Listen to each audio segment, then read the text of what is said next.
Swann's Way, Swann in Love, Part 5, by Marcel Proust. Now, every evening, when he had taken her home, he must follow her into the house, and often she would come out again in her dressing gown and escort him to his carriage, and would kiss him in front of his coachman, saying, "What do I care what others may think?" And on evenings when he did not go to the Veterans, which happened occasionally, now that he could meet her elsewhere, when, more and more rarely, he went into society, she would ask him to come to her on his way home, however late he might be. It was springtime, a springtime clear and frosty. He would come away from an evening party, jump into his Victoria, spread a rug over his knees, tell the friends who were leaving at the same time, and who insisted on his going home with them that he could not, that he was not going in their direction. Then the coachman would start off at a fast trot, knowing quite well where he had to go. His friends would be left marveling, and in fact, Swann was no longer the same man. No one ever received a letter from him now asking for an introduction to a woman. He had ceased to pay any attention to women and kept away from the places in which they were ordinarily to be met. In a restaurant or in the country, his manner was deliberately and directly the opposite of that by which, only yesterday, his friends would have recognized him, that manner which had seemed permanently and unalterably his own. To such an extent does passion manifest itself in us as a temporary and different character that takes the place of our normal character and obliterates the invariable signs by which that character expressed itself. On the other hand, there was one thing that was now invariable, namely, that whenever Swann might be spending the evening, wherever he may go, he never failed to go on afterward to Odette. The distance separating her from him was one that he must as inevitably traverse as he must descend the slope irresistible and rapid of life itself. To be frank, as he often stayed late at a party, he would have preferred to return home at once, without going so far out of his way, and to not see her until the following day. But the very fact of his putting himself to such inconvenience at an abnormal hour in order to visit her, while he guessed that his friends, as he left them, were saying to one another, "He is tied hand and foot. There must certainly be a woman somewhere who insists on his going to her at all hours," made him feel that he was leading the life of the class of men whose existence is colored by a love affair, and in whom the perpetual sacrifice that they are making of their comfort and of their practical interests has engendered an inner charm. Then, without being consciously aware of it, the certainty that she was waiting for him, that she was not anywhere or with anyone else, that he would see her before he went home, neutralized that anguish, forgotten but always ready to reawaken, which he had felt on the evening when Odette had left the Veterans before his arrival. An anguish, the actual cessation of which was so agreeable that it might even be called a state of happiness. Perhaps it was to that anguish that he owed the importance that Odette had assumed for him. Other people are, as a rule, so indifferent to us that when we have endowed one of them with the power to cause us so much suffering or joy, that person seems at once to belong to a different universe, is surrounded with poetry, makes of our lives a sort of stirring arena in which she will be more or less close to us. Swann could not without anxiety ask himself what Odette would mean to him in the years that were to come.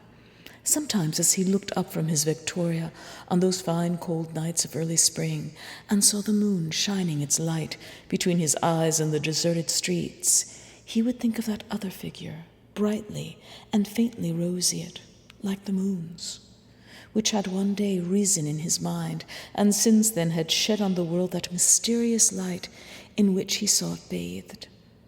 If he arrived after the hour at which Odette sent her servants to bed, before the ringing of the bell at the gate of her little garden, he would go around first into the other street, over which at the ground level, among the windows, all exactly alike but darkened, of the adjoining houses shone the solitary light, the lighted window of her room. He would rap on the pane, and she, alerted, would answer and run to meet him at the gate. He would find lying open on the piano some of her favorite music, the Valse des Roses or the Poivreux by Tagliafico, which, according to the instructions in her will, was to be played at her funeral. He would ask her instead to play the little phrase from Venti's sonata. It was true that Odette played very badly, but often the finest vision of a work that remains in our minds is one that has risen out of a jumble of wrong notes struck by unskillful fingers on a tuneless piano. The little phrase was associated still in Swann's mind with his love for Odette. He felt clearly that this love was something to which there were no corresponding external signs, verifiable by any but himself. He realized, too, that Odette's qualities were not such as to justify his setting so high a value on the hours he spent in her company. And often, when reason prevailed, he would readily have ceased to sacrifice so many of his intellectual and social interests to this imaginary pleasure. But the little phrase, as soon as he heard it, had the power to liberate in him the space that was needed to contain it. The proportions of Swann's soul were altered. A margin was left for a form of enjoyment that corresponded no more than his love for Odette to any external object, and yet was not, like his enjoyment of that love, purely individual, but assumed for Swann a reality superior to that of other concrete things. This thirst for an unknown charm, the little phrase would awaken it in him, but without bringing him any definite gratification to assuage it, with the result that those parts of Swann's soul in which the little phrase had obliterated all care for material interests, those human considerations valid for all men alike, were left bare by it, blank pages, and he was free to inscribe thereon the name of Odette. Moreover, where free to inscribe Odette's affection might seem somewhat limited and disappointing, the little phrase would come to supplement it, to amalgamate it, with it its own mysterious essence. Watching Swann's face while he listened to the phrase, one would have said that he was absorbing an anesthetic that allowed him to breathe more deeply, and the pleasure that the music gave him and was shortly to create in him a real longing was in fact closely akin at such moments to the pleasure that he would have derived from experimenting with perfumes, from entering into a contract with a world for which we are not made, which appears to lack form because our eyes cannot perceive it, to lack significance because it escapes our intelligence, that we can attain only through a single sense. Deep repose, mysterious renewal for Swann, for him whose eyes, although refined connoisseurs of painting, whose mind, although an acute observer of Moors, must bear forever the indelible imprint of the barrenness of his life. To feel himself transformed into a creature foreign to humanity, blinded, deprived of his logical faculty, almost a fantastic unicorn, a chimera-like creature conscious of the world through his 2 ears alone. And since he sought in that little phrase for a meaning to which his intelligence could not descend, with what a strange intoxication must he strip bare his innermost soul of the whole armor of reason and make it pass unattended through the dark filter of sound. He began to realize how much that was painful, perhaps even how much secret and unappeased sorrow underlay the sweetness of the phrase, and yet to him it brought no suffering. What did it matter if the phrase repeated that love is frail and fleeting, when his love was so strong? He played with the melancholy that the phrase diffused. He felt it passing over him, but like a caress that only deepened and sweetened his sense of his own happiness. He would make Odette play him the phrase again, 10, 20 times on end, insisting that while she played she must never cease to kiss him. Every kiss provokes another. Ah, in those earliest days of love, how naturally the kisses spring into life. How closely in their abundance are they pressed one against another, until lovers would find it as hard to count the kisses exchanged in an hour as to count the flowers in a meadow in May. Then she would pretend to stop, saying, "How do you expect me to play when you keep on holding me? I can't do everything at once. Make up your mind what you want. Am I to play the phrase or give you tender kisses?" He would become annoyed, and she would burst out with a laugh that was transformed and descended on him in a shower of kisses. Or else she would look at him sullenly, and he would see once again a face worthy to figure in Botticelli's Life of Moses.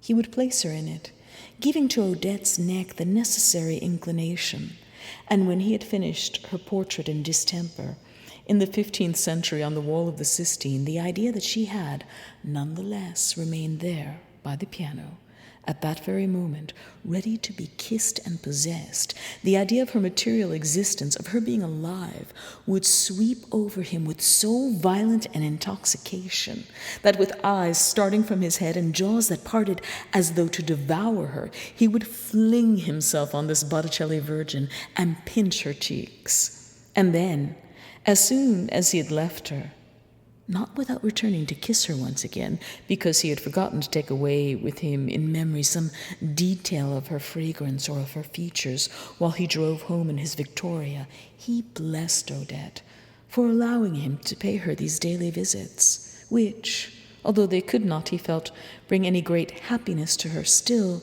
by preventing him from becoming jealous, by removing from him every possibility of a fresh outbreak of the sickness that had manifested itself in him that evening when he had failed to find her at the Védéran's, they might help him to arrive without any recurrence of those crises, of which the first had been so distressing that it must also be the last, at the end of these exceptional hours in his life, hours almost enchanted, in the same manner as these in which he drove by Paris by the light of the moon.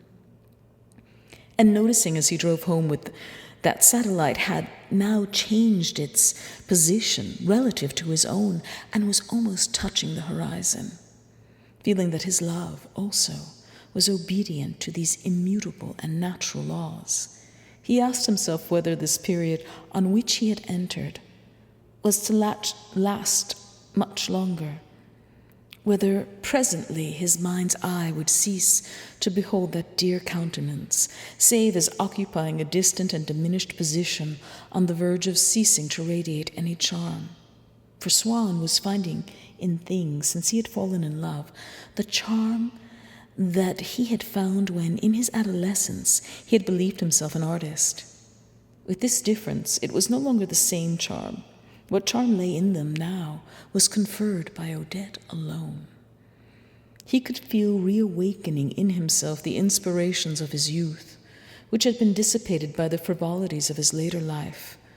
But they all bore now the reflection, the mark of a particular being, and during the long hours that he now found a subtle pleasure in spending at home, alone with his convalescent heart, he became gradually himself again, but in thrall to another. He went to her only in the evenings, and knew nothing of how she spent her time during the day, any more than he knew of her past. So little, indeed, that he had not even the little initial bit of information which, by allowing us to imagine what we do not know, makes us want to learn even more. And so he never asked himself what she might be doing, or what her life had been. Only he smiled sometimes at the thought of how, some years earlier, when he did not know her, someone had spoken to him of a woman who, if he remembered rightly, must certainly have been Odette, as a tart, a kept woman, one of those women in whom he still attributed, having lived but little in their company, the entire set of characteristics, fundamentally perverse, with which they had been for many years endowed by the imagination of certain novelists. He would say to himself that one has, as often as not, only to take the exact counterpart of the reputation created by the world in order to judge a person fairly. when with such a character he contrasted that of Odette, so good, so simple, so taken with idealism, so nearly incapable of not telling the truth, that when one day he had begged her, so that they might dine alone together, to write to Madame Verderon, saying that she was unwell, the next day he had seen her face to face with Madame Verderon, who asked whether she had recovered, blushing, stammering, and in spite of herself, revealing in every feature how painful, what a torture it was to her to lie. And while in her answer she multiplied the fictitious details of her imaginary illness of the evening before, seeming to ask pardon by her suppliant look and her stricken accents for the obvious falsehood of her words. On certain days, however, though these seldom came, she would call on him in the afternoon to interrupt his musings or the essay on Vermeer to which he had lately returned. His servant would come in to say that Madame de Crécy was in the small drawing-room. He would go in search of her. When he opened the door, on Odette's blushing countenance, as soon as she caught sight of Swann, would appear, changing the curve of her lips, the look in her eyes, the molding of her cheeks, an all-absorbing smile. Once he was alone, he would see that smile again, the one of the day before, another with which she had greeted him one time or another, the smile that had been her answer in the carriage that night, when he had asked her whether she objected to his rearranging her cattleyas. And the life of Odette at all other times, since he knew nothing of it, appeared to him on a neutral and colorless background, like those sheets of sketches by Watteau, on which one sees here and there in every corner and in all directions, traced in 3 pencil colors on the buff paper, innumerable smiles. But once in a while, illuminating a corner of that existence, which Swann still saw as a complete blank, even if his mind assured him that it was not so, because he was unable to imagine it, some friend who knew them both, and suspecting that they were in love, had not dared to tell him anything about her that was of the least importance, would describe Odette's silhouette as he had seen her that very morning, going on foot, up the Rue Abatucci, in a short cape trimmed with skunk fur, wearing a Rembrandt hat, and a bunch of violets in her bodice. This simple sketch reduced Swann to utter confusion by enabling him suddenly to perceive that Odette had an existence that was not wholly subordinated to his own. He wanted to know whom she had been seeking to please by this costume in which he had never seen her.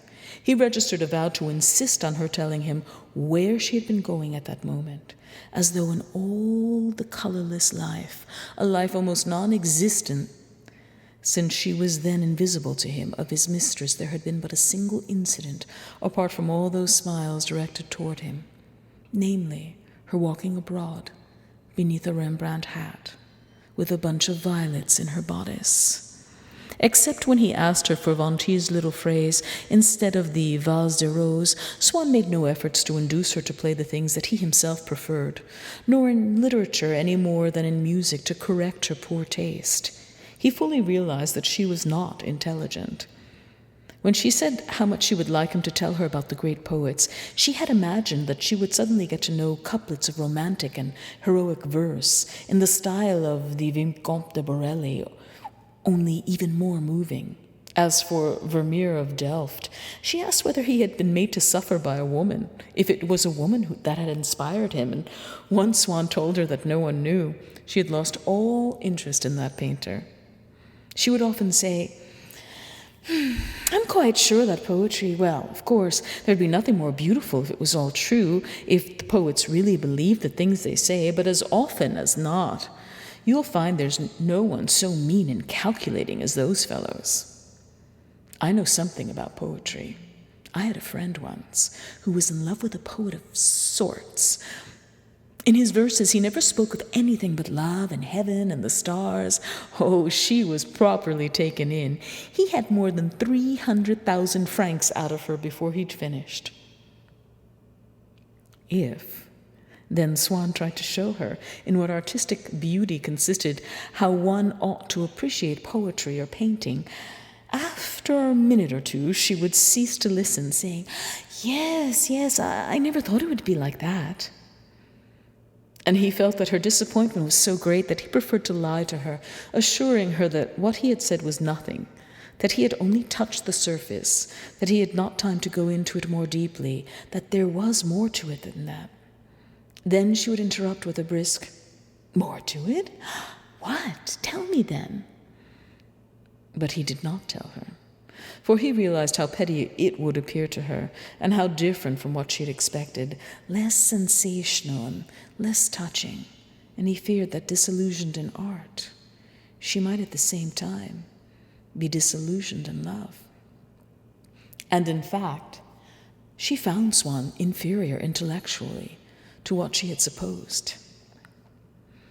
"You're always so reserved. I can't make you out."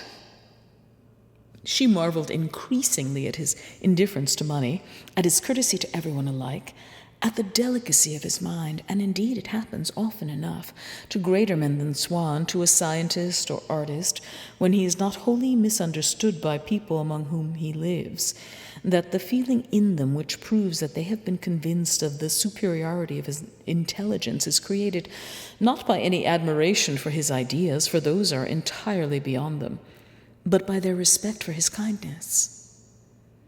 There was also the respect inspired in Odette by the thought of Swann's social position, although she had no desire that he should attempt to secure invitations for her.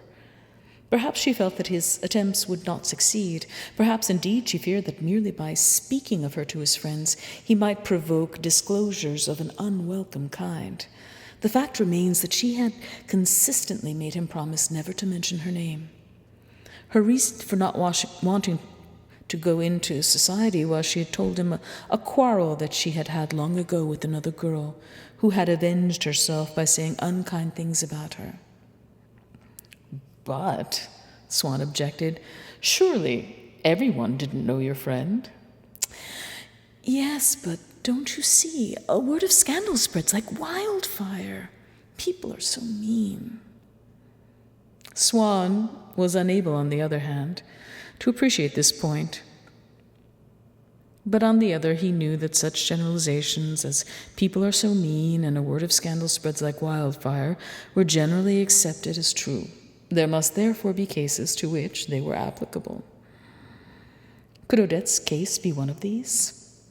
He turned the question over in his mind, though not for long, for he too was subject to that mental lethargy that had so weighed on his father whenever he was faced by a difficult problem. In any event, the world of society that so frightened Odette inspired her probably with no very great longing to enter it, since it was too far removed from the world that she already knew for her to be able to form any clear conception of it. At the same time, while in certain respects she had retained a genuine simplicity, she had, for instance, kept up a friendship with a little dressmaker, now retired from business, up whose steep and dark and fetid staircase she clambered almost every day. She still thirsted to be in the fashionable world, though her idea of it was not altogether that held by society people. For the latter, fashion is a thing that emanates from a comparatively small number of persons who project it to a considerable distance with more or less strength, according to whether one is nearer to or farther from their intimate center. Over the widening circle of their friends and the friends of their friends, whose names form a sort of index. Society people know this index by heart. They are gifted in such matters with an erudition from which they have extracted a sort of taste of tact. So that Swann, for example, without needing to draw on his knowledge of society, if he read in a newspaper the names of the people who had been guests at a dinner, could tell at once just how fashionable the dinner had been. Just as a man of letters, merely by reading a sentence, can estimate exactly the literary merit of its author. But Odette was one of those persons, an extremely numerous class, whatever society people may think, and to be found in every section of society, who do not possess this knowledge, but imagine fashion to be something of quite another kind, which assumes different aspects according to the circle to which they themselves belong, but has the special characteristic, common alike to the fashion of which Odette used to dream and to that before which Madame Cottard bowed, of being directly accessible to all. The other kind, The fashion of society people is, it must be admitted, accessible also, but there are inevitable delays. Odette would say of someone, "He never goes to any place that isn't really smart." And if Swann were to ask her what she meant by that, she would answer with a touch of contempt, "Smart places? Why, good heavens! If at your age you have to be told what the smart places are in Paris, what do you expect me to say? Well, for example, on Sunday mornings there's the Avenue de l'Impératrice, and around the lake at 5 o'clock, and on Thursdays the Eden Theatre and the Hippodrome on Fridays. Then there are the balls." "Which balls?" "Why, the balls people give in Paris, the smart ones, I mean. Why, Herbinger, of course, you know who I mean. The fellow who works for a broker. Yes, surely you must know him. He's one of the most dashing men in Paris. That great, big, fair-haired boy who is such a snob. He always has a flower in his buttonhole, a seam down the back, and light-colored pants. He goes about with that old frump, takes her to all the premieres. Very well. He gave a ball the other night, and all the smart people in Paris were there. I would have loved to go, but you had to show your invitation at the door, and I couldn't get one anywhere. After all, I'm just as glad now that I didn't go. I would have been killed in the crush and seen nothing. Still, just to be able to say one had been to Herbinger's ball. You know how vain I am. However, you may be quite certain that half the people who tell you they were there are telling stories. But I am surprised you weren't there. A man as posh as you. But Swann made no attempt to modify this conception of fashion, feeling that his own came no nearer to the truth, was just as fatuous, devoid of all importance. He saw no advantage to be gained by enlightening his mistress, with the result that, after a few months, she ceased to take any interest in the people to whose houses he went, except when they were the means of his obtaining tickets for the paddock at the races or premieres at the theatre. She hoped that he would continue to cultivate such profitable acquaintances, but she had come to regard them as less smart since the day when she had passed the Marquis de Villepreux in the street wearing a black wool dress and a bonnet with strings. "But she looks like an usher, like an old concierge, darling. That's a marchioness. I'm not a marchioness, but you'd have to pay me a lot of money before you get me to go about Paris rigged out like that." Nor could she understand Swann's continuing to live in his house on the Quai d'Orléans, which, although she dared not tell him so, she considered unworthy of him.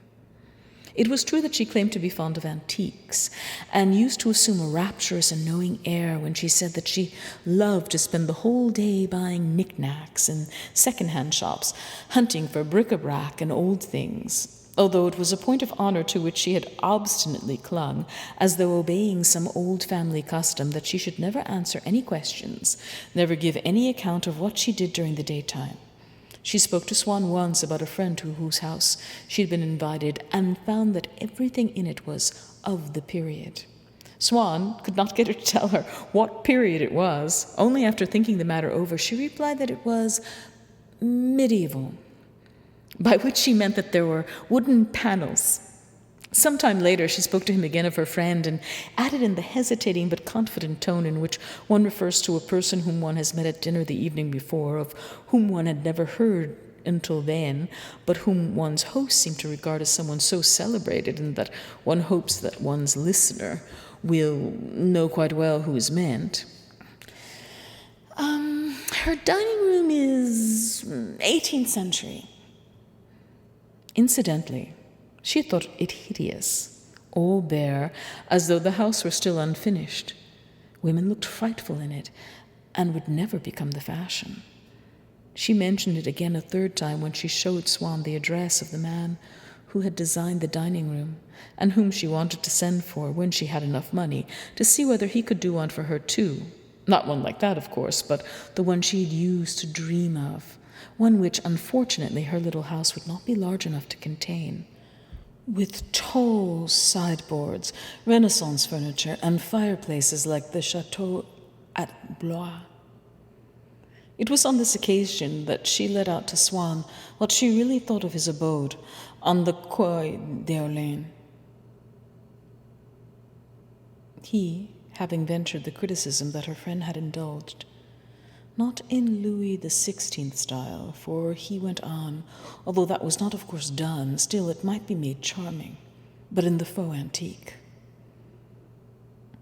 "You wouldn't have her live like you among a lot of broken-down furniture and threadbare carpet," she said, the respectability of the bourgeois woman prevailing again over the dilettantism of the cocotte. People who enjoyed looking for knickknacks, who liked poetry, despised selfish motives, and dreamed of honor and love, she placed in a class by themselves, superior to the rest of humanity. There was no need actually to have those tastes, provided one talked enough about them. When a man had told her at dinner that he loved to wander about and get his hands all covered with dust in the old shops, that he would never really be appreciated in this commercial age, since he was not concerned about the things that interested it, and that he belonged to another generation altogether, she would come home saying, "Why, he's an adorable creature, so sensitive. I had no idea." But on the other hand, men who, like Swann, had these tastes, but did not speak of them, left her cold. She was obliged, of course, to admit that Swann was most generous with his money. But she would add, pouting, "It's not the same thing, you see, with him." And, as a matter of fact, what appealed to her imagination was not the practice of disinterestedness, but its vocabulary. Feeling that often he could not grant all her wishes, he tried at least to ensure that she would be happy in his company, tried not to contradict those vulgar ideas, that bad tastes which she displayed on every possible occasion, which all the same he loved, as he could not help loving everything that came from her, which even fascinated him, for there were so many more of those particular traits by virtue of which the essence of this woman emerged and were made visible. And so, when she was in a happy mood because she was going to see the rain topaz, or when her eyes grew serious, troubled, willful, if she was afraid of missing the flower show, or merely of not being in time for tea with muffins and toast at the Royal Tea Room, where she believed that regular attendance was indispensable to establish a woman's reputation for smartness, Swann, enraptured, as all of us are, by the natural behavior of a child, or by the likeness of a portrait which appears to be on the point of speaking, would feel so distinctly the soul of his mistress rising to the surface of her face that he could not refrain from going across to touch it with his lips. "Oh, then, so little Odette wants us to take her to the flower show, does she? She wants to be admired, does she? Very well. We will take her there. We can but obey her wishes." As Swann's sight was beginning to fail, he had to resign himself to a pair of glasses which he wore at home when working, while to face the world he adopted a monocle as being less disfiguring. The first time that she saw it in his eyes, she could not contain her joy. "I really do think that for a man, there's no denying it. That is tremendously chic. How nice you look with it, like a true gentleman." "All you want now is a title," she added, with a tinge of regret in her voice. He liked Odette to say these things, just as if he had been in love with a Breton girl, he would have enjoyed seeing her in her coif and hearing her say that she believed in ghosts. Until then, like many men whose taste for the arts develops independently of their sensuality, a bizarre disparity had existed between the satisfactions that he would accord to either. Enjoying the beauty of works of art that were more and more refined, in the company of women who were more and more illiterate and common, he would take a little servant girl to a screened box in a theater, where there was some decadent piece that he had wished to see performed, or to an exhibition of impressionist painting, with the conviction, moreover, that a well-educated society woman would have understood them no better, but would not have managed to keep quiet about them so pleasantly. But now that he was in love with Odette, all this was changed. To share her sympathies, to strive to be one with her in spirit, was so appealing to him that he tried to enjoy her habits, but in adopting her opinions, not only copying them, which was all the deeper as these had no roots in his own intelligence. They reminded him only of his love, because of which he had preferred them to his own. If he went again to see the Serge Panine, if he looked out for opportunities of going to watch Olivier Maitre conducting, it was for the pleasure of being initiated into every one of the ideas in Odette's mind, of feeling that he had an equal share in all her tastes. This charm of drawing him closer to her, which her favorite works and places possessed, struck him as being more mysterious than the intrinsic charm of things and places more beautiful, but which did not remind him of her. Besides, having allowed the intellectual beliefs of his youth to grow faint, and his skepticism as a society man having gradually penetrated them unawares, he believed, or at least he had thought for so long that he had fallen into the habit of saying, that the objects we admire have no absolute value in themselves, that the whole thing is a matter of dates and castes, and consists in a series of fashions, the most vulgar of which are worth just as much as those that are regarded as the most refined. And, as he had decided that the importance of Odette attached to receiving cards to a private viewing was not in itself any more ridiculous than the pleasure that he himself had at one time felt in going to lunch with the Prince of Wales.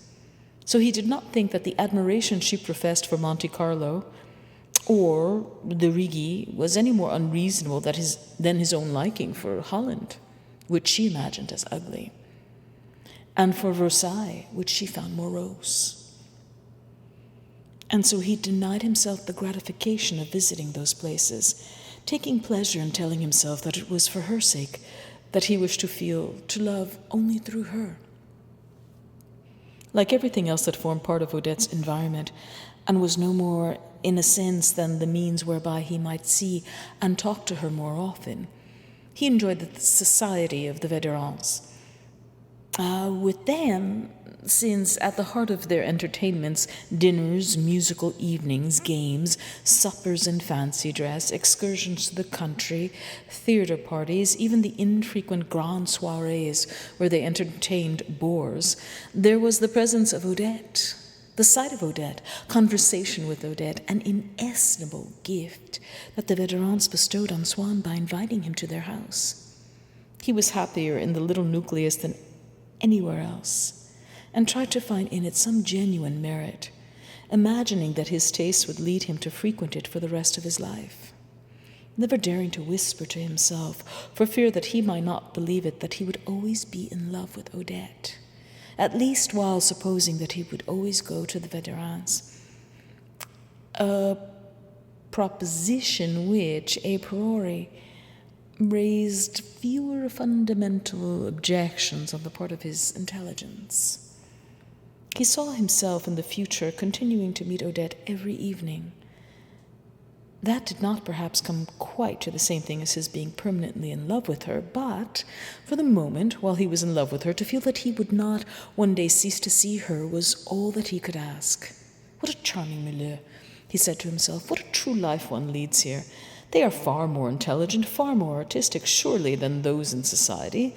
Madame Védérin, in spite of a few trifling exaggerations that are rather ridiculous, has a sincere love of painting and music. What a passion for works of art!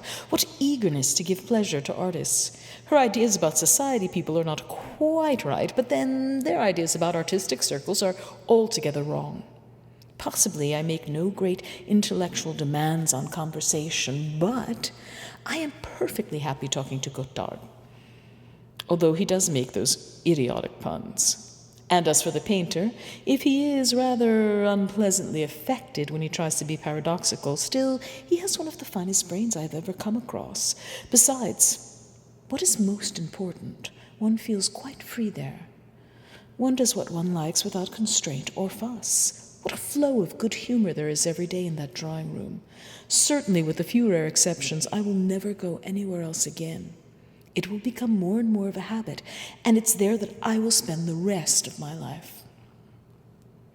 And, as the qualities that he supposed to be intrinsic to the Védérans were no more than the reflection on them of the pleasures that had been enjoyed in their company by his love for Odette, those qualities became more serious, more profound, more vital, when those pleasures increased.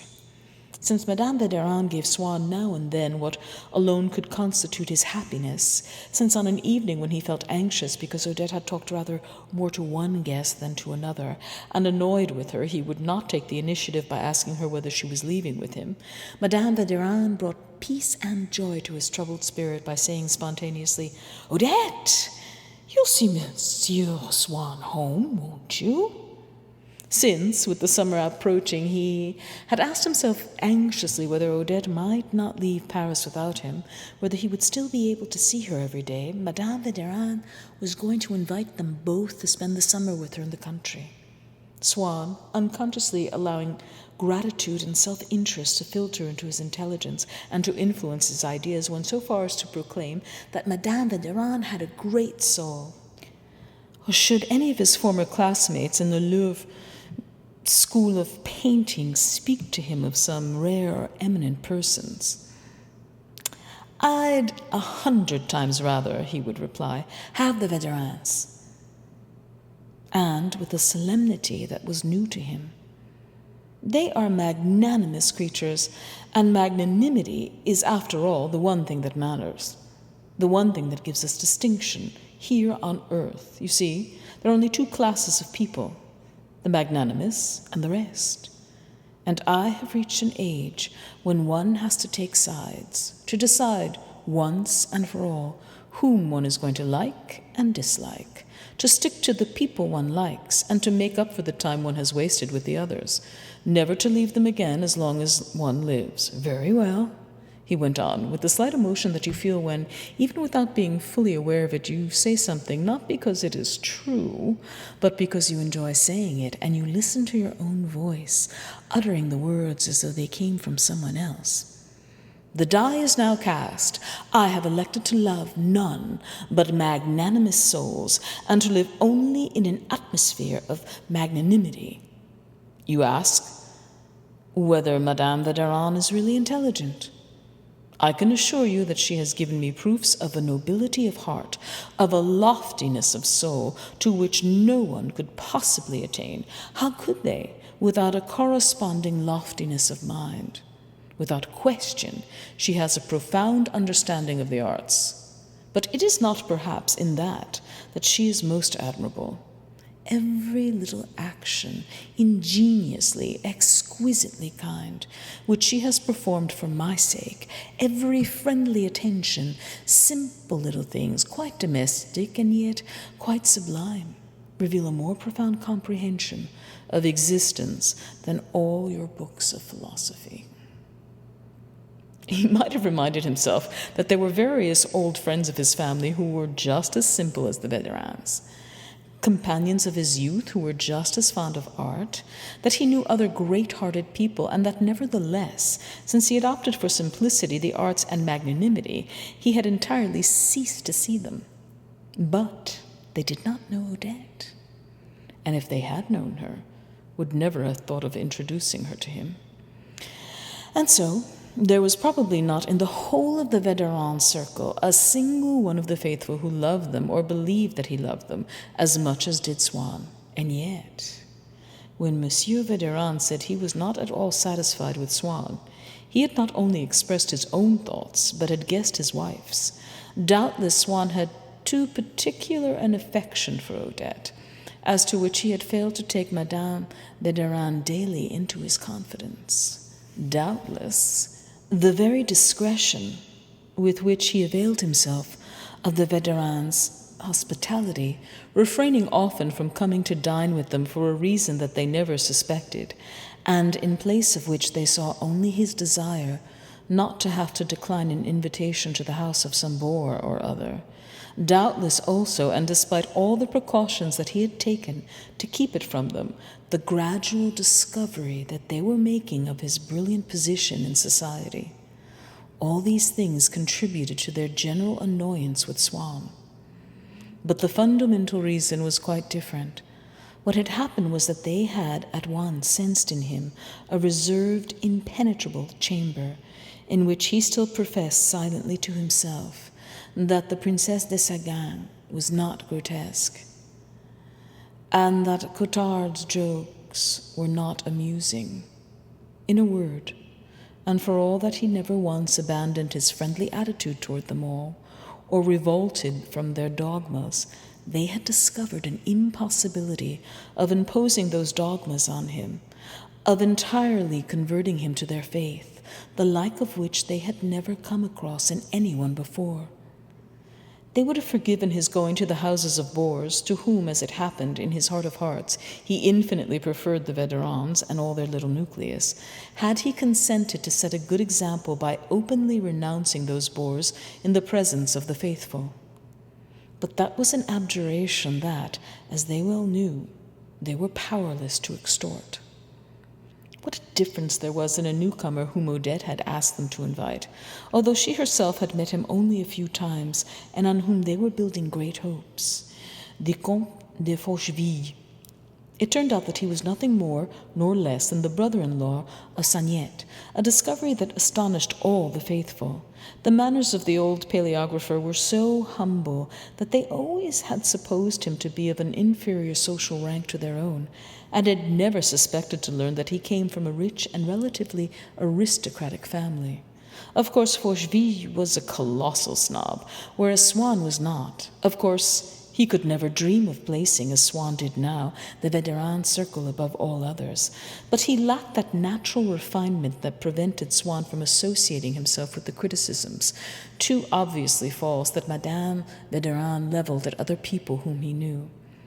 As for the vulgar and pretentious tirades that the painter launched into on certain days, the traveling salesman jokes that Guittard used to hazard, whereas Swann, who liked both men sincerely, could easily find excuses for them, but lacked the courage or the hypocrisy to applaud, Forcheville, on the other hand, who was on an intellectual level that permitted him to be stupefied, amazed by the invective, without in the least understanding what it was all about, and to be frankly delighted by the jokes.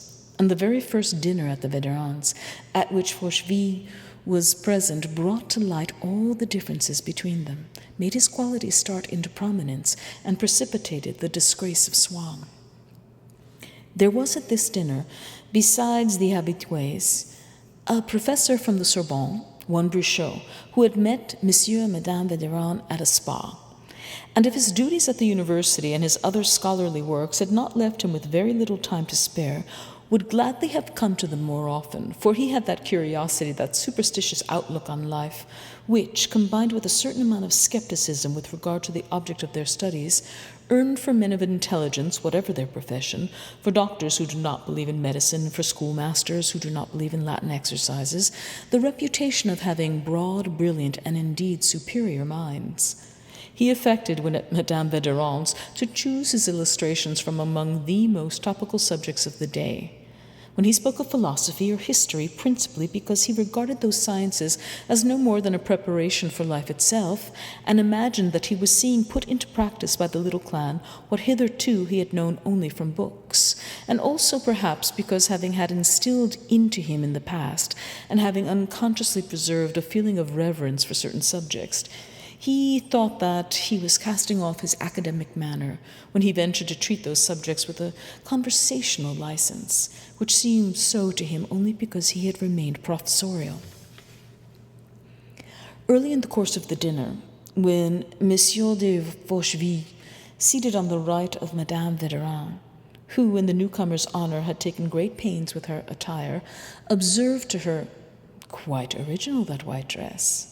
The doctor, who had never taken his eyes off him, so curious was he to learn the nature and attributes of what he called a deux, and was looking for an opportunity of attracting his attention so as to come into closer contact with him, caught in its flight the word blanche, and without raising his nose from his plate said, "Blanche?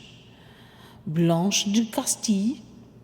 Then, without moving his head, furtively shot uncertain and smiling glances to his right and left. While Swann, by the painful and futile effort that he made to smile, testified that he thought the pun absurd, Forcheville had shown at once that he could appreciate its subtlety, and that he was a man of the world, by keeping within its proper limits a mirth, the spontaneity of which had charmed Madame Védérand. "What are you to say of a scientist like that?" she asked Forcheville. "You can't talk seriously to him for 2 minutes on end. Is that the sort of thing you tell them at your hospital?" she went on, turning to the doctor. "They must have some pretty lively times there if that's the case. I can see that I will have to get myself admitted as a patient." "I think I heard the doctor speak of that old shrew, Blanche de Castille, if I may so express myself. Am I not right, madame?" Brichot appealed to Madame Bideron, who, swooning with merriment, her eyes tightly closed, had buried her face in two hands, from between which escaped stifled shrieks. "Good gracious, madame, I would not dream of shocking the reverend-minded. If there are any such around this table, sub rosa, I recognize, moreover, that our ineffable and Athenian, oh, how infinitely Athenian republic, is capable of honoring, in the person of that obscurantus old she-capet, the first of our strong-armed chiefs of police. Yes, indeed, my dear host, yes, indeed," he repeated in his ringing voice, which sounded a separate note for each syllable, in reply to a protest by Monsieur Vaderan. "The Chronicle of Saint-Denis and the authenticity of its information is beyond question, leaves us no room for doubt on that point. No one could be more fitly chosen as patron by a secularizing proletariat than that mother of a saint, who played some pretty dirty tricks on him besides, as Chouguet and other great Saint Bernards of the sort, for she raked everyone over the coals." "Who is that gentleman?" Forcheville asked Madame Vaderon. "He seems to speak with great authority." "What? Do you mean to say you don't know the famous Brichot? Why, he's celebrated all over Europe." "Oh, that Brichot, is it?" exclaimed Forcheville, who had not quite caught the name. "You must tell me all about him," he went on, staring wide-eyed at the celebrity. "It's always interesting to dine with a prominent man, but I say, you invite us here with very select guests. No dull evenings in this house, I am sure." "Well, you know what it is, really," said Madame Vaderon modestly. "They feel they can trust us. They can talk about whatever they like, and the conversation goes off like fireworks. Now, Brichot this evening is nothing. I've seen him, don't you know, when he's here with me, simply dazzling. You'd want to kneel before him. Well, elsewhere he's not the same man. He's not in the least witty. You have to drag the words out of him. He's even boring."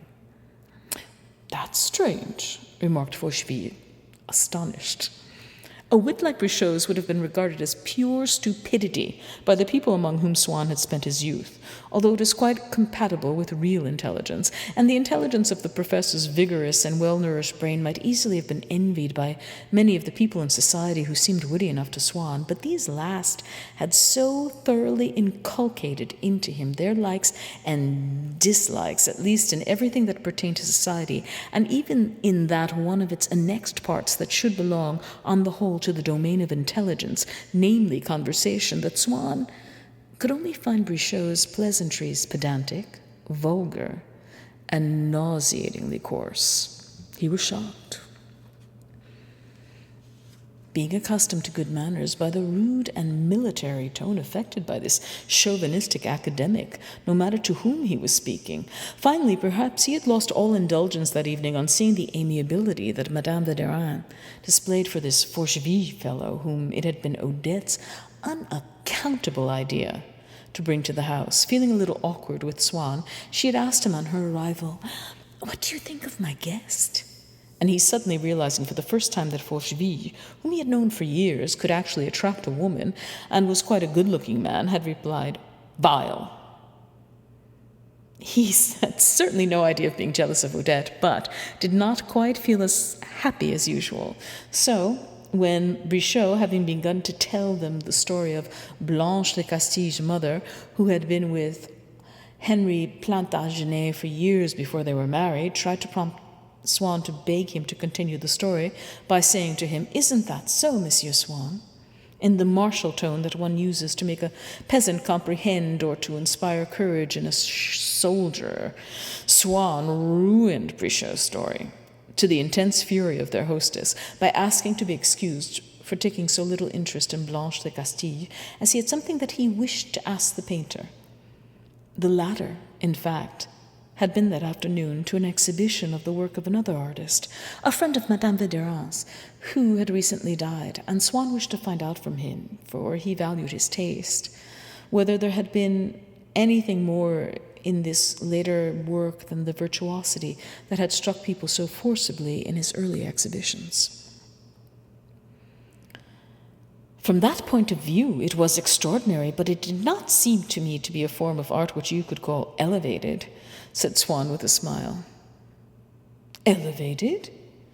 To the height of an institution? Interrupted Cottard, raising his arms with mock solemnity. The whole table burst out laughing. What did I tell you? Said Madame Verdurin to Forcheville. You simply can't be serious with him. When you least expect it, out he comes with a joke. But she observed that Swann, and Swann alone, had not smiled. For one thing, he was none too well pleased with Cottard for having secured a laugh at his expense in front of Forcheville. But the painter, instead of replying in a way that might have interested Swann, as he would probably have done had they been alone together, preferred to win the easy admiration of the guests by exercising his wit on the skills of the deceased master. I went up to one of them, he began, just to see how it was done. I stuck my nose into it. Pooh! Impossible to say whether it was done with glue, with rubies, with soap, with bronze, with sunshine, with shit. And 1 makes 12, shouted the doctor too late, for no one saw the point of his interruption. It looks as though it was done with nothing at all, resumed the painter. No more chance of discovering the trick than there is in the Night Watch or the Regents. And as for the brushstroke, it's even stronger than Rembrandt or Howells. Everything is in it, and yet, no, I'll take my oath, it isn't. Then, just as singers who have reached the highest note in their range proceed to hum the rest of the air in falsetto, he had to be satisfied with murmuring, laughing the while as if, after all, there had been something ridiculous about the painting because of its irresistible beauty. It smells good. It makes your head go round. It takes your breath away. You feel ticklish all over, and not the faintest clue to how it's done. The man's a sorcerer. The thing's a conjuring trick. It's a miracle. It's dishonest. Then, bursting outright into laughter, stopping, solemnly raising his head, pitching his voice on a double bass note which he struggled to bring into harmony, he concluded, and it's so sincere. Except at the moment when he'd called it stronger than the Night Watch, a blasphemy that had called forth a protest from Madame Verdurin, who regarded the Night Watch as the supreme masterpiece of the universe, conjointly with the Ninth and the Samothrace. And at the word shit, which had made Forcheville throw a sweeping glance around the table to see whether the word was acceptable, before he allowed his lips to curve into a prudish and conciliatory smile, all the guests, except Swann, had kept fixed on the painter their hypnotized and adoring eyes. How he amuses me when he gets carried away like that, cried Madame Verdurin the moment he had finished, enraptured that the dinner conversation should have proved so interesting on the very night that Forcheville came for the first time. Hey, you! She turned to her husband. What's the matter with you, sitting there gaping like a big beast? You know, though, don't you, she apologized for him to the painter, that he is well-spoken. Anybody would think it was the first time he had ever listened to you. If you had only seen him while you were speaking, he was drinking it all in. And tomorrow he will tell us everything you said without missing a word. No, really, I'm not joking, protested the painter, enchanted by the success. You all look as if you thought I was pulling your legs, that it was just a trick. I'll take you to see it, and then you can say whether I've been exaggerating. I'll bet you anything you like you'll come back more carried away than I am. But we don't suppose for a moment that you're exaggerating. We only want you to go on with your dinner. And my husband, too. Give Monsieur Biche some more Sol Noman. Can't you see he has gotten cold? We're not in any hurry. You're dashing around as if the house was on fire. Wait a little before you serve the salad. Madame Cottard, who was reserved and seldom spoke, was not lacking for all that in self-assurance when a happy inspiration put the right word in her mouth. She felt that it would be well received. The thought gave her confidence, and what she was doing was done with the object not so much of shining herself as of helping her husband on in his career. And so she did not allow the word salad, which Madame Verdurin had just uttered, to slip by. "It's not a Japanese salad, is it?" she whispered, turning toward Odette. And then in her joy and embarrassment, as the appropriateness and daring which there had been in making to so discreet and yet so unmistakable an allusion to the new and brilliantly successful play by Dumas, she broke down in a charming girlish laugh, not very loud, but so irresistible that it was some time before she could control it. "Who is that lady? She seems very witty," said Forcheville. "No, but we'll have one for you if you will all come to dinner on Friday." "You will think me very provincial, sir," said Madame Cottard to Swann, "but I haven't been yet to this famous Francillon that everyone's talking about. The doctor has been. I remember now he told me what a very great pleasure it had been to him to spend the evening with you. And I must confess, I don't see much sense in spending money on seats for him to take me. Of course, an evening at the Theatre Français is never wasted, really. The acting's so good there always, but we have such very nice friends." Madame Cottard would hardly ever utter a proper name, but restricted herself to some friends of ours or one of my friends, as being more distinguished, speaking in an affected tone and with an air of importance of a person who need give names only when she chooses, who often have a box and are kind enough to take us to all the new productions that are worth going to, and so I'm certain to see Francillon sooner or later, and then I will know what to think. But I do feel such a fool about it, I must confess, for whenever I pay a call anywhere, I find everybody talking. It's only natural. About that wretched Japanese salad, really, and truly one's beginning to get just a little tired of hearing about it. She went on, seeing that Swann seemed less interested than she had hoped in so burning a current topic. "I must admit, though, that it's sometimes quite amusing the way they joke about it. I've got a friend now who's most original, although she's really a very pretty woman, most popular in society, goes everywhere, and she tells me that she got her cook to make one of those Japanese salads, putting in everything that young Alexandre Dumas said to in the play. And then she asked a few friends to come and taste it. I was not among the favored few, I'm sorry to say, but she told us all about it on her next at-home day. It seems it was quite horrible. She made us all laugh till we cried, but of course, it's all in the telling," Madame Cottard added, seeing that Swann still looked grave. And imagining that it was perhaps because he had not liked Francillon, well, I dare say I will be disappointed with it after all. I don't suppose it's as good a piece as Madame Cressy worships Serge Panine. There's a play, if you like, so deep makes you think, but just fancy giving a recipe for a salad on the stage of the Théâtre Français. Now Serge Panine, but then it's like everything that comes from the pen of Monsieur Georges Jaunet. It's so well written. I wonder if you know the Marcel de Fauge, which I like even better than Serge Panine. "Pardon me," said Swann with polite irony, "but I can assure you that my want of admiration is almost equally divided between those masterpieces." "Really? And what don't you like about them? Are you sure you aren't biased? Perhaps you think they're a little too sad. Well, what I always say is one should never argue about plays or novels. Everyone has his own way of looking at things, and what may be horrible to you is perhaps just what I like best." She was interrupted by Forcheville, who called out to Swann, while Madame Cottard was discussing Francillon. Forcheville had been expressing to Madame Verdurin his admiration for what he called the little speech of the painter. "The gentleman has such a flow of language, such a memory," he said to Madame Verdurin, when the painter had finished, "as I've rarely seen. By Jove, I wish I was like that. He'd make an excellent preacher.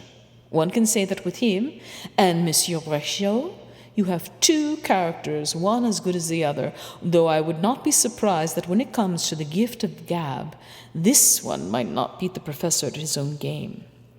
It comes more naturally with him. It's less affected, although he did use some words that are a bit realistic, but that's quite the thing nowadays. Anyhow, it's not often I've seen a man hold the floor with such dexterity as that.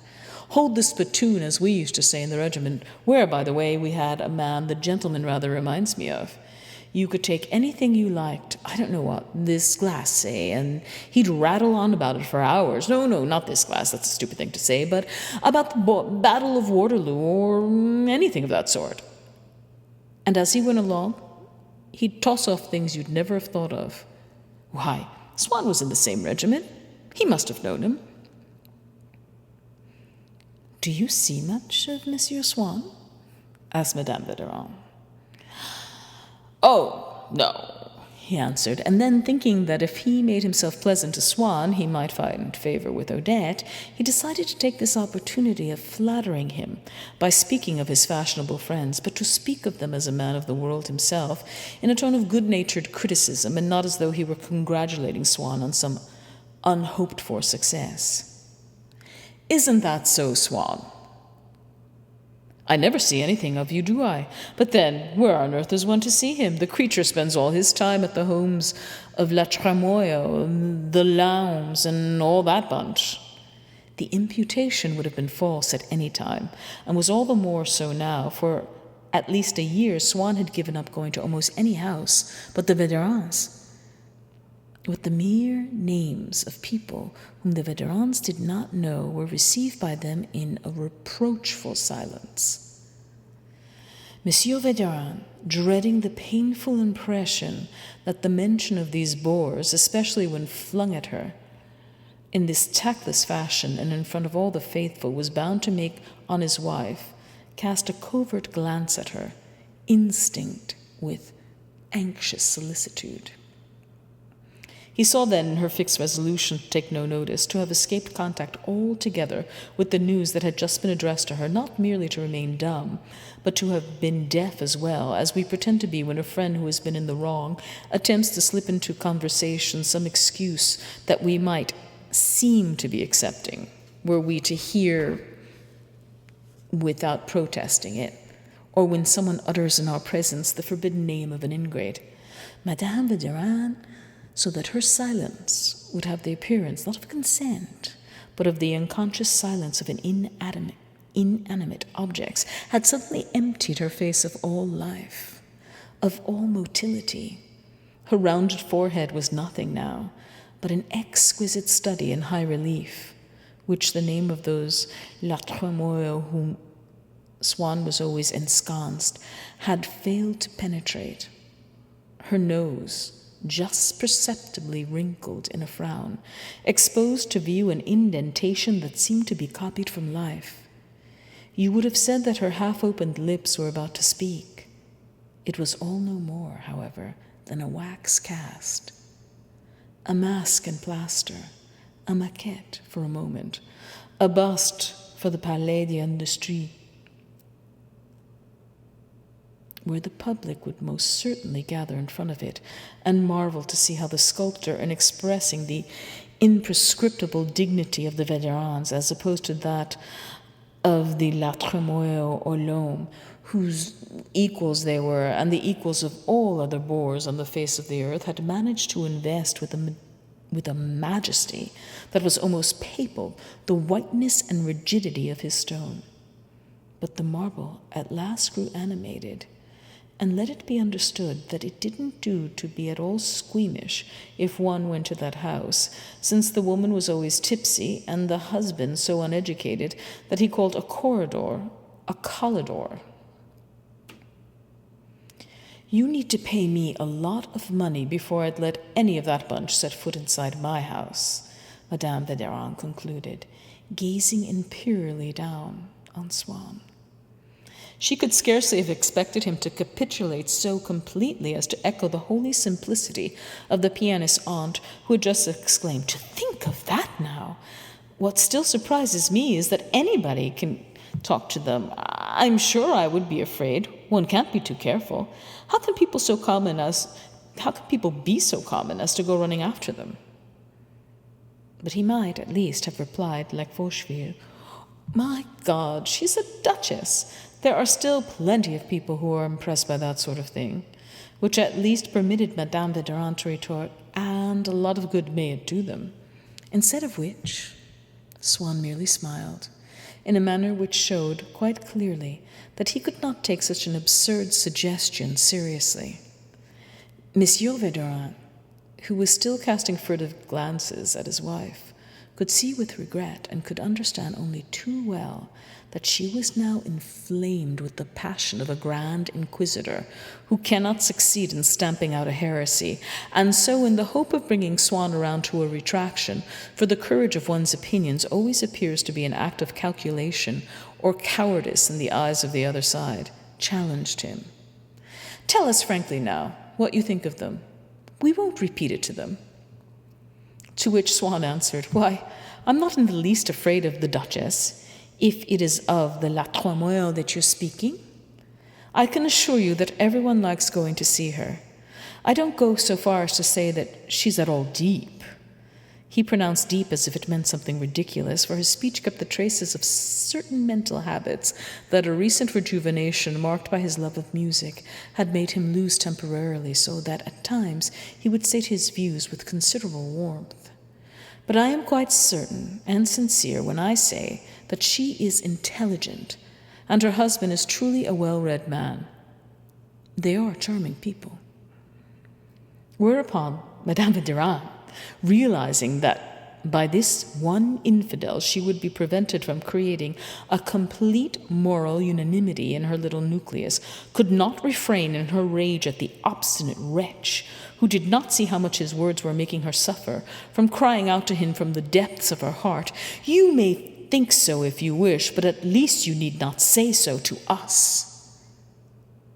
"It all depends on what you call intelligence." Forcheville felt that it was his turn to be brilliant. "Come now, Swann, tell us. What do you mean by intelligence?" "There!" cried Odette. "That's one of the big things I ask him to tell me about, and he never will." "Oh, but," protested Swann. "Oh, but nonsense," said Odette. "A water butt?" asked the doctor. "To you," pursued Forcheville, "does intelligence mean the glibness of society?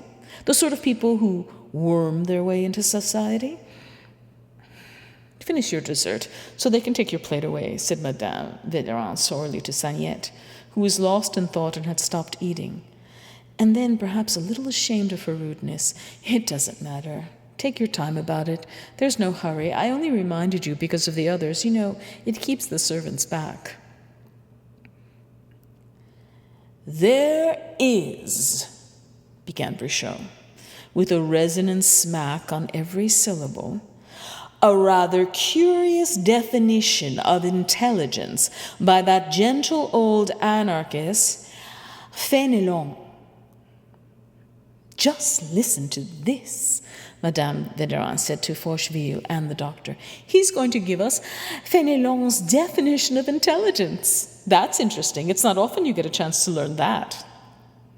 But Brichot was keeping Fénelon's definition until Swann had given his. Swann remained silent and spoiled the brilliant contest that Madame Verdurin was rejoicing at being able to offer to Forcheville. "You see, naturally, he's just the same as with me," said Odette in a peevish tone. "I'm not at all sorry to see that I'm not the only one he doesn't find quite up to his level." "These de la Tremoille, whom Madame Verdurin has exhibited to us as so little to be desired?" inquired Brichot, articulating vigorously.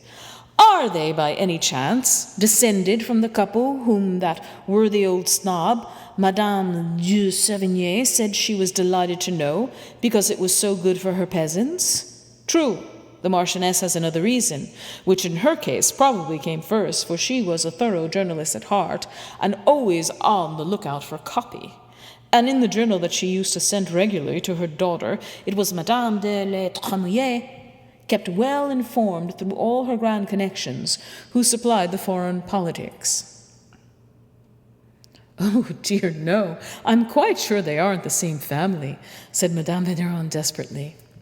Saniette, who, ever since he had surrendered his untouched plate to the butler, had been plunged once more in silent meditation, emerged finally to tell them, with a nervous laugh, a story of how he once had dined with the Duc de la Trémouille, the point of which was that the Duke did not know that George Sand was the pseudonym of a woman. Swann, who really liked Saniette, felt bound to supply him with a few facts illustrative of the Duke's culture, which would prove that such ignorance on his part was literally impossible. But suddenly he stopped short.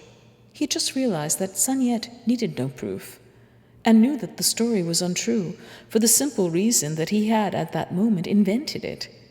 The worthy man suffered acutely from the Vénérans, always finding him so dull, and as he was conscious of having been even duller than usual this evening, he had made up his mind that he would succeed in being amusing at least once before the end of dinner. He surrendered so quickly, looked so wretched on seeing spoil the effect on which he had counted, and replied in so craven a tone to Swann, appealing to him not to persist in a refutation that was already superfluous. All right, anyhow, even if I had made that mistake, that's not a crime, I hope. That Swann longed to be able to say that the story was true and delightful. The doctor, who had been listening, had an idea that it was the right moment to interject. "C'est non vero?" But he was not quite certain of the words, and was afraid of getting confused. After dinner, Forcheville went up to the doctor. "She can't have been all that bad-looking, Madame Vénéran. Anyhow, she's a woman you can really talk to. That's all I want. Of course, she's showing her age a bit, but Madame de Crécy, there's a little woman who looks intelligent, all right. Goodness me, you can see at a glance that she's nobody's fool, not her. We are speaking of Madame de Crécy," he explained, as Monsieur Vénéran joined them, his pipe in his mouth. "I imagined that as a specimen of the female figure. I'd rather have it in my bed than a clap of thunder." The words came tumbling from Coutard, who had for some time been waiting in vain for Forcheville to catch his breath so that he might get in this old joke. A chance for which might not, he feared, come again if the conversation should take a different turn. And he produced it now with that excessive spontaneity and confidence that attempt to cover up the coldness and the flutter of emotion inseparable from a prepared recitation. Forcheville knew and saw the joke and was amused. As for Monsieur Vénéran, he was unsparing of his merriment, having recently discovered a way of expressing it by a symbol different from his wife's, but equally simple and clear. Scarcely had he begun the movement of head and shoulders of someone who was shaking with laughter than he would begin also to cough, as though in laughing too violently he had swallowed a mouthful of smoke from his pipe, and by keeping the pipe firmly in the corner of his mouth he could prolong indefinitely the dumb show of suffocation and hilarity. So he and Madame Vénéran, who at the other side of the room, where the painter was telling her a story, was shutting her eyes preparatory to flinging her face into her hands, resembled two masks in a theater, each representing comedy, but in a different way. Monsieur Vénéran had been wiser than he knew in not taking his pipe out of his mouth, for Coutard, having occasion to leave the room for a moment, murmured a witty euphemism that he had recently acquired, and repeated now whenever he had to go to the place in question.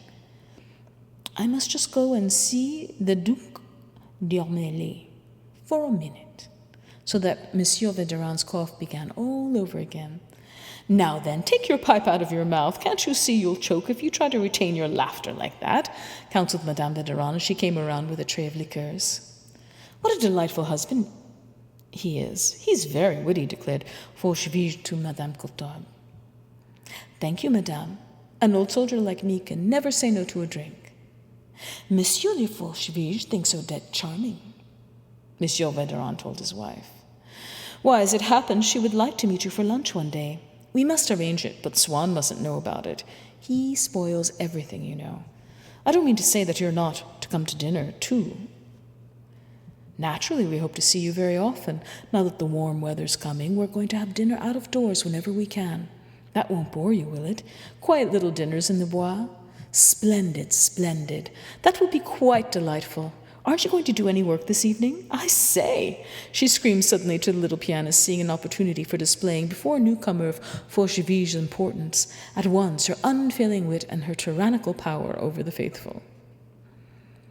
Monsieur de Forcheville was just saying dreadful things about you, Madame Cottard told her husband when he reappeared in the room, and he, still following up the idea of Forcheville's noble birth, which had obsessed him all through dinner, said to her, I am treating a baroness just now, Baroness Putbus. Weren't there some Putbuses in the Crusades? Anyhow, they've got a lake in the Pomerania that's 10 times the size of the Place de la Concorde. I'm treating her for rheumatoid arthritis. She's a charming woman. She knows Madame Védéran too, I believe, which enabled Forcheville a moment later, finding himself alone with Madame Cottard, to complete his favorable verdict on her husband. He's an interesting man too. You can see that he knows some good people. Well, yes, they know a lot of things, those doctors. Do you want me to play the phrase from the sonata for Monsieur Swann? Asked the pianist. What the devil's that? Not the sonata snake, I hope, shouted Monsieur de Forcheville, hoping to create an effect. But Dr. Cottard, who had never heard this pun, missed the point of it and believed that Monsieur de Forcheville had made a mistake. He dashed in boldly to correct it. No, the word isn't serpentarsonat, it's serpentarsonette, he explained in a tone at once zealous, impatient, and triumphant. Forcheville explained the joke to him. The doctor blushed. You'll admit it's not bad, eh, Doctor? Oh, I've known it for ages. Then they were silenced. Beneath the waving tremolos of the violin part, which protected the little phrase with their sustained quivering 2 octaves below, and as in a mountainous country, behind the apparent and vertiginous immobility of a waterfall, one may distinguish 200 feet below the minuscule form of a woman. The little phrase had just appeared, distant, graceful, protected by the long, gradual unfurling of its transparent, incessant, and sonorous curtain. And Swann, in his heart of hearts, spoke to it as to a confidant of his love, as to a friend of Odette's, who would certainly tell him to pay no attention to this Forcheville.